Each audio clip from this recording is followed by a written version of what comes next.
Hello everyone.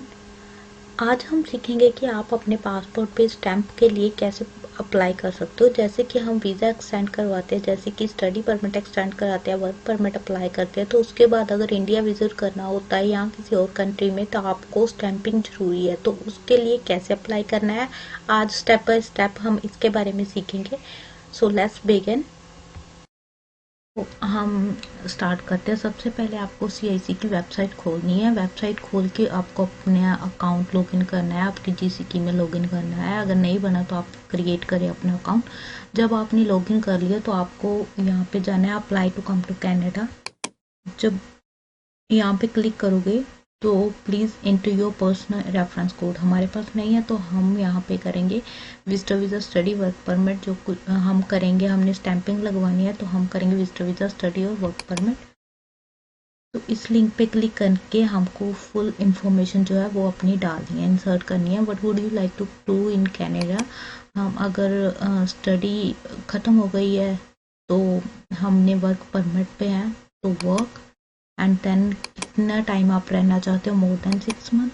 Select the code that matches. जैसे हम India से है तो यहाँ पे इंडिया।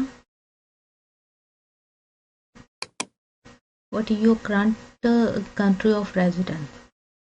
अगर आप इंडिया में, if you are presently in Canada you should select Canada, तो हम यहाँ पे कैनेडा सेलेक्ट करेंगे।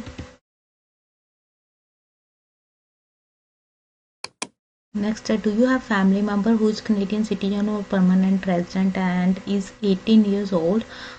नो। अगर है तो यस, आप अपने अकॉर्डिंग ये इंफॉर्मेशन फिल कर। What is date of birth, जैसे कि मान लीजिए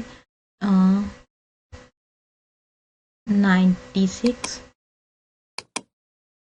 जुलाई 12। Okay, then next. यहाँ पे इन्होंने बोला are you lawful permanent resident of the United state.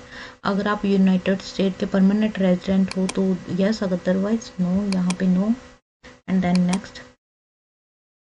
What is your current immigration status. आप क्या हो, वर्कर हो, विजिटर हो, टेम्परेरी रेजिडेंट, परमिट होल्डर, कुछ भी जो भी है। तो यहाँ पे हमने क्या करना है, वर्कर। नेक्स्ट इन्होंने बोला है यहाँ पे I am the subject of removal, does one of the following apply to you. आप पे अगर कोई भी ये वाली जो ऑप्शन है अप्लाई होती है तो आपको वो सिलेक्ट करनी है। तो यहाँ पे जैसे I am subject of removal order that is an I applied for study और work permit and before entering which was approved but not issued. I am कुछ भी अगर होता है तो आपको करना है। तो यहाँ पे हम करेंगे no. I you spouse, common law, partner और dependent children of a person. आप किसी भी पर्सन के स्पाउस या कॉमन लॉ पार्टनर हो या डिपेंडिंग चिल्ड्रन हो तो no. Are your spouse dependent children who is a foreign government officer, military participant in professional sports and employ of foreign news company या रिलीजियस वर्कर। अगर आप पे आपने पहले रीड करना है, अगर आप पे कोई ये होता है, जैसे कि इन्होंने अगर आप पे कोई ये ऑप्शन अप्लाई होती है, जैसे कि यहाँ पे इन्होंने बोला है कि अगर आप स्पाउस हो और आप कॉमन पार्टनर हो, डिपेंडेंट चाइल्ड हो of a person who holds a study permit. अगर आपकी वाइफ जैसे कनाडा में है और आप अपने लिए कर रहे हो अप्लाई, तो आपकी वाइफ जैसे स्टडी परमिट पे है या फिर वर्क परमिट पे है तो आपको यस करना है, अदरवाइज नो। यहाँ पे मैंने नो किया है। तो इसी तरह से आपको ये रीड करना है, अगर ये कोई भी ऑप्शन आप पे अप्लाई करती है तो आपको यस करना है, अदरवाइज नो। मैंने नो किया है तो यहाँ पे नो, एंड देन नेक्स्ट। जब नेक्स्ट करोगे तो यहाँ पे इन्होंने लिखा है कि have you been told by an immigration refugees and citizenship Canada office that you are approved in principle for permanent residence in Canada. No. And then have you submitted, क्या आपने परमानेंट रेजिडेंट की application submit की है, no. And do you have written job offer, आपके पास है, अगर है तो yes, otherwise no. Yes, and then next. Marital status, married हो, मैरिड, लीगली सेपरेट हो, डिवोर्स हो, कुछ भी, कॉमन लॉ नेवर मैरिड, तो वो सिलेक्ट करना है। प्रोविंस क्या है, जैसे कि यहाँ पे मैंने ओंटारियो कर दिया आपका प्रोविंस। तो आपने यहाँ पे दो ऑप्शन आए हैं जब आप सिलेक्ट करोगे, एक तो आया है work permit in Canada, next आया टेम्परेरी रेजिडेंट वीज़ा। आपको यहाँ पे स्टैंपिंग करवानी है तो आपको ये सिलेक्ट करना है टेम्परेरी रेजिडेंट वीज़ा। तो कंटिन्यू, यहाँ पे फिर आपको कंटिन्यू करना है। यहाँ पे आपको करना है which of the following best describes your situation. आप क्या हो, आप वर्क परमिट पे हो, आप स्टडी परमिट पे हो, कोई भी, जैसे कि हम वर्क परमिट पे हैं, क्लोज और ओपन आपको सिलेक्ट करना है। जैसे हम ओपन वर्क परमिट पे हैं तो open work permit. Next, have you medical exam, आपके मेडिकल के बारे में पूछा है, यहाँ पे कर दो no and then yes. Have you lived in a designated country और territory for more than 6 months in the last year, no. आपको अपने अकॉर्डिंग आंसर देने हैं, जैसे मैं अपने अकॉर्डिंग दे रही हूँ, आपको देना है। Do you want to work in one of the following, आप अगर इन नीचे दिए ऑप्शन में से जॉब करना चाहते हो, health science worker, clinical laboratory worker, patient attendant in nursing और student, medical elective teacher, domestic day nursery worker, तो मैंने जैसे कर दिया no. Next, find out if you are eligible, do you want to submit an application for, आप अपने साथ अपने फैमिली मेम्बर की भी एप्लीकेशन सबमिट करना चाहते हो, मैंने कहा no. Next, are you giving someone access to your application, अगर आपका एजेंट कर रहा है तो आप रिप्रेजेंट, अगर कोई IRCC मेंबर कर रहा है उसको, अगर बोथ पॉइंट आर रिप्रेजेंटेटिव और ग्रांट ऑथराइजेशन टू IRCC, अगर उसको, अगर आप खुद कर रहे हो तो आपको नो करना है, जैसे मैं खुद कर रही हूँ यहाँ पे no. Next, in the past 10 years, यहाँ पे बायोमेट्रिक की बात हो रही है, आपने अगर बायोमेट्रिक दिए हुए हैं तो आपको यस करना है, अगर नहीं दिए हुए तो आपको नो करना है, जैसे दिए हुए हैं यस। नेक्स्ट, तो अगर आप नो करते हो तो आपको बायोमेट्रिक लेटर आएगा, आपको बायोमेट्रिक देना होगा। तो यहाँ पे मैंने ऑलरेडी मेरा बायोमेट्रिक हुआ है तो मैंने यस कर दिया। तो इन्होंने पूछा है कि इस एप्लीकेशन के साथ जो फीस है आपको पे करनी होगी, क्या आप वो पे करोगे? Yes, I will be paying my application fees and then next. तो are you able to make a digital copy of your document with a scanner और कैमरा, यहाँ पे आपको डॉक्यूमेंट जो अपलोड करने हैं उसकी कॉपीज अपलोड करने के लिए इन्होंने पूछा कि आप कर सकते हो, यस। नेक्स्ट, यहाँ पे इन्होंने बोला है कि आप ऑनलाइन एप्लीकेशन फीस पे कर सकते हो, उसको पे करने के लिए आपके पास visa, master card, American Express, JCB, China Union ये होना चाहिए, तो आप कर दो यस।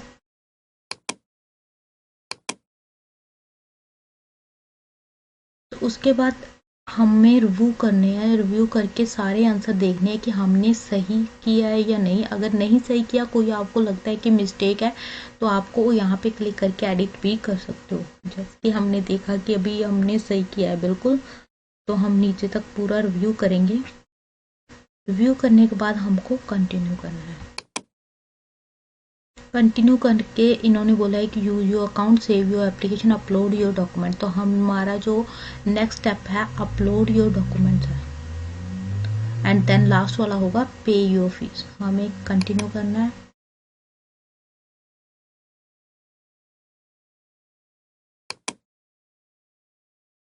तो यहाँ पे हमारी चेकलिस्ट इन्होंने प्रोवाइड किया। आपने क्या करना है, आपने ये वाला फॉर्म IMM 5257 इसको डाउनलोड करना है, इसको फिल करना है और इसको अपलोड करना है। कनेडियन वर्क और स्टडी परमिट, अगर आपके पास वर्क परमिट है आपने वर्क परमिट अपलोड करना है, स्टडी परमिट है तो स्टडी परमिट अपलोड करना है, आपने पासपोर्ट अपलोड करना है और डिजिटल फ़ोटो अपलोड करनी है। आपको ये चीज़ें अपलोड करनी है। ये फॉर्म आपको डाउनलोड करके फिल करना है, उसके बाद आप उसको सेव करके अपलोड करें। अपना स्टडी या वर्क परमिट आपके पास जो है वो करें, पासपोर्ट, डिजिटल फ़ोटो। अगर आपके पास कोई अदर ऑप्शनल डॉक्यूमेंट या कोई लेटर अटैच करना चाहते हो, अपनी एक्सप्लेनेशन लेटर, वो आप यहाँ पे क्लाइंट इन्फॉर्मेशन पे यहाँ पे कर सकते हो। और ये वाला एप्लीकेशन फॉर्म है IMM 5257, ये भी आपको फिल करना है। तो ये आप फिल करके जब अपलोड कर दोगे, उसके बाद जब आपकी फ़ीस इन्होंने बोली है 100, तो आपकी फ़ीस 100 है। उसके बाद आप जब अपलोड कर दोगे यहाँ पे कंटिन्यू का ऑप्शन आएगा, जब कंटिन्यू करोगे तो आपको लास्ट पे फीस पे करनी है। तो आपका उसके बाद वेट करनी है। आप जब वेट करोगे आपको एक लेटर आएगा कि आप इस एड्रेस पे अपना जो पासपोर्ट है उसको सेंड कर सकते हो। आप ये अप्रूव होगा या रिजेक्ट होगा वो डिसाइड करता है आपकी एप्लीकेशन पे। उसके बाद जब आपको लेटर आएगा कि आप इस एप्लीकेशन पे इस एड्रेस पे अपनी जो पासपोर्ट है उसको सेंड करें, तो आपको वो सेंड करना है। उस पे इंस्ट्रक्शंस होगी, जो लेटर होगा कि आप यहाँ पे इस एड्रेस पे अपना पासपोर्ट सेंड करें।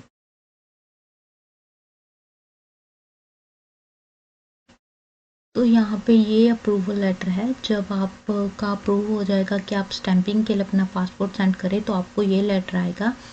तो इस लेटर पे आपको प्रॉपर दिया होगा कि आपने क्या क्या करना है। पासपोर्ट रिक्वायरमेंट्स के इन्होंने बोला है कि प्लीज़ प्रोवाइड योर पासपोर्ट और travel document with a copy of this letter. आपको जब अपना पासपोर्ट आप सेंड करोगे एड्रेस पे, आपको इस लेटर को प्रिंट आउट निकालना है और इस लेटर को आप साथ में सेंड करें अपने पासपोर्ट के। उन्होंने बोला है there must be at least one blank page in your passport. आपके पासपोर्ट पे स्टैंपिंग के लिए एटलीस्ट वन ब्लैंक पेज होना चाहिए।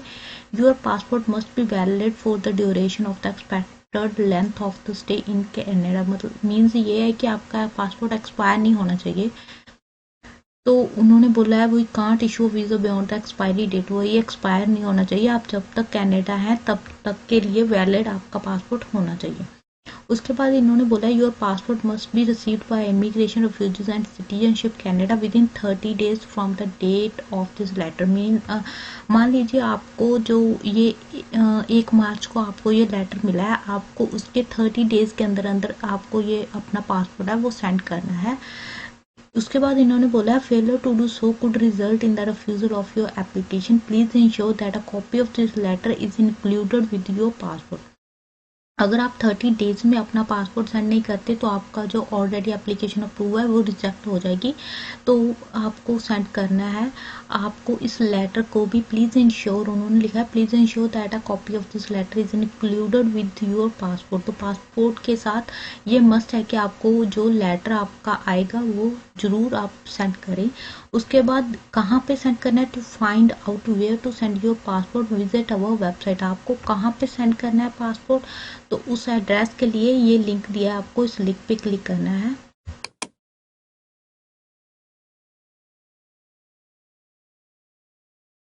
तो जब आप लिंक पे क्लिक करोगे तो यहाँ पे ये हमारा स्क्रीन ओपन हो गया CIC की वेबसाइट। देन हमें कौन सी कंट्री है, जैसे कनाडा तो C, उसके बाद हमें कनाडा देखना है तो ये आ गया कनाडा। नेक्स्ट स्क्रीन जो ओपन होगी उसमें कंट्री C पे जो स्टार्ट होगी वो आ जाएगी। यहाँ पे हमारी C पे कनाडा है तो कनाडा पे हमने देखना है। यहाँ पे पूरी इंस्ट्रक्शंस आपको रीड करनी है। इन्होंने बोला if you applied for a new temporary resident visa or a study or temporary work permit from within Canada you must mail us your passport, can't submit your passport in person. आप in person अपना passport submit नहीं कर सकते, आपको mail करना होगा। Read the details in your passport request letter. जो आपको पासपोर्ट रिक्वेस्ट लेटर आई है वो डिटेल्स जैसे कि मैंने बताया कि क्या क्या आपको चाहिए वो आप जरूर रीड करें और फॉलो द इंस्ट्रक्शंस बिलो। जो नीचे इंस्ट्रक्शंस दी है वो आपको फॉलो करनी होगी। You should wait until you have your passport back before booking travel outside Canada. आपको वेट करना होगा जब तक आपके पासपोर्ट पे स्टैंप नहीं लग जाती, आपका पासपोर्ट आपके पास वापस नहीं आ जाता, तब तक आप कनाडा से बाहर ट्रैवल नहीं कर सकते। मेलिंग इंस्ट्रक्शंस आपको यहाँ पे इन्होंने दी हुई है। तो यहाँ पे इन्होंने लिखा है कि कितना टाइम लगेगा, how long it takes to get your passport back. आपको आपका passport within 14 calendar days plus mailing time. 14 calendar days plus mailing time means आपको इतने टाइम में अपना आपका पासपोर्ट वापस मिल जाएगा स्टैंपिंग होके। तो आपको ये इंस्ट्रक्शंस जो है ये फॉलो करनी है। तो आप वैसे तो जो कनाडा पोस्ट वाले हैं उनको पता होता है, फिर भी आप ध्यान रखें कि आपको क्या क्या करना है। इन्होंने बोला है कि send your passport by mail Canada post और courier, choose and pay for a mailing service. If you are not using a courier service we recommend you use Canada post, express post और priority post services so you can track your envelope. इन्होंने बोला कि आप ये वाली services जो Canada post की है ये यूज़ करें ताकि आप अपनी जो पासपोर्ट सेंड करोगे उसकी जो ट्रैकिंग आईडी आपको मिलेगी, आप ट्रैक करते रहे कि आपका पासपोर्ट पहुंच चुका है या नहीं। तो ये आप यूज़ करें। इन्होंने बोला है कि the mailing service you choose will determine how fast it will take for our passport to be return to you. आपका जो मेलिंग सर्विस है वो डिपेंड करता है कि आपके पास कितनी जल्दी आपका पासपोर्ट मिल जाता है। परचेज टू परपेड प्रीपेड इनवेल्प, आपको 2 प्रीपेड इनवेल्प यूज़ करने हैं। इन्होंने बोला है कि अगर आप ओंटारियो या क्यूबिक में रहते हो, if you live in Ontario और क्यूबिक, परचेज रीजनल इनवेल्प, आपको रीजनल इनवेल्प यूज़ करने हैं। अगर किसी और प्रोविंस में रहते हो ओंटारियो और क्यूबिक को छोड़ के, जैसे कि आप मैनीटोबा में हैं या फिर न्यू ब्रंसविक में या फिर नोवा स्कोशिया में, तो आपको नेशनल इनवेल्प्स यूज़ करने हैं। अगर आप ओंटारियो और क्यूबिक में है तो आपको रीजनल इनवेल्प यूज़ करने हैं। उसके बाद इन्होंने बोला है कि इनवेल्प साइज क्या होनी चाहिए to send us your passport. पहले तो इन्होंने ये फर्स्ट वाला जो है, पहले आप सेंड करते हो पासपोर्ट, जब पासपोर्ट सेंड करना है आपको, तो आपको 1 लेटर साइज इनवेल्प, जो ये वाला है 318 इंटू 241 mm, ये वाला इनवेल्प लेना है। उसमें आपने पासपोर्ट डालना है, उसी में आपका जाएगा for us to mail you back your passport. जब आप उन्होंने स्टैंपिंग कर दी और आपका पासपोर्ट आपको वापस मिलेगा, उस टाइम पे आपको जो वो मेल करेंगे वो इनवेल्प भी आपको बीच में ही डाल के देना होगा। उसका जो खर्चा होगा वो भी आप ही उठाओगे। तो आपको जो 1 लेटर साइज इनवेल्प जो आप पासपोर्ट सेंड करोगे उसके लिए, और जो दूसरा है 1 स्टैंडर्ड साइज इनवेल्प, ये उनके लिए है कि वो स्टैंपिंग करके इस इनवेल्प में आपको आपका पासपोर्ट रिटर्न करेंगे। तो ये आपको फॉलो करनी है इंस्ट्रक्शन। और उसके बाद इन्होंने लिखा है write down the tracking numbers for both envelopes to track your envelopes with Canada post और विद योर कोरियर सर्विस। आप अपना ट्रैकिंग नंबर अपने साथ रखें, लिख लें कि आप, ताकि आप ट्रैक करते रहें। और उसके बाद इन्होंने लिखा है कि use a tracking number for the letter size envelope to find out when we receive your passport. वही उन्होंने बोला कि आप ट्रैकिंग आईडी अपने पास रखें ताकि आप ट्रैक कर सके कि आपका पासपोर्ट उन्होंने रिसीव किया, कब किया, तो आपको पता चल सके कि आप सही जा रहे हो। उसके बाद इन्होंने बोला prepare your package. Prepare your package means आप अपना जो पासपोर्ट सेंड करोगे उस इनवेल्प को कैसे उन्होंने उसको प्रिपेयर करना है। Right your full mailing address. Full mailing address मतलब जिस एड्रेस पे आप रह रहे हो, जहाँ पे उन्होंने वापस आपको स्टैम्प करके पासपोर्ट सेंड करना है, वो लिखना है। और in the letter size envelope your passport, a copy of your passport. और जो लेटर साइज इनवेल्प है उसमें क्या क्या डालना है, एक तो पासपोर्ट जाएगा और एक रिक्वेस्ट लेटर जो उन्होंने आपको सेंड की है, जिस पे आपका यूसीआई नंबर, एप्लीकेशन नंबर होगा, वो सेंड करना है। And the return envelope with your address on it, और आपका एड्रेस वहाँ पे होना चाहिए।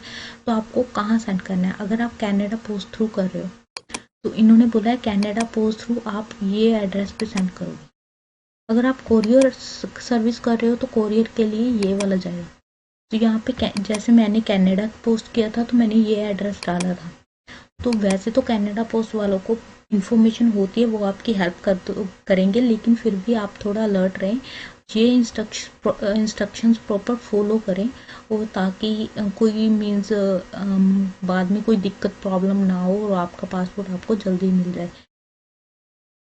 तो ये थी इंफॉर्मेशन, प्रॉपर आप देखें, ध्यान से करें। ये इन्फॉर्मेशन आप स्टैंपिंग के लिए यूज़ करें। और आज के लिए इतना ही। ऐसी इन्फॉर्मेटिव वीडियोस के लिए please like, share and subscribe my channel. Thank you.